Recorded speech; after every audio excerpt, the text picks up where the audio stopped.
dahil hindi ako makakabili sa'yo ng anak. Pero parang papasukin siya dito sa pamamahay natin na wala akong kamalay-malay sa ugnayan nyo. Ha? Niloko mo ko! Niloko mo!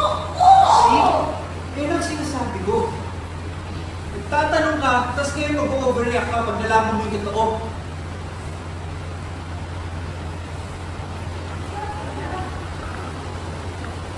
Hindi ko naman alam na namasukan siya dito. Wala akong kaalam-alam.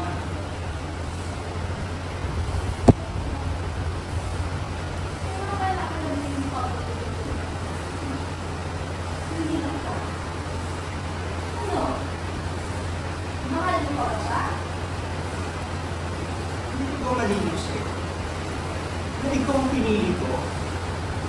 Iniwan ko siya kahit buntis siya. Hindi ba sapat yun?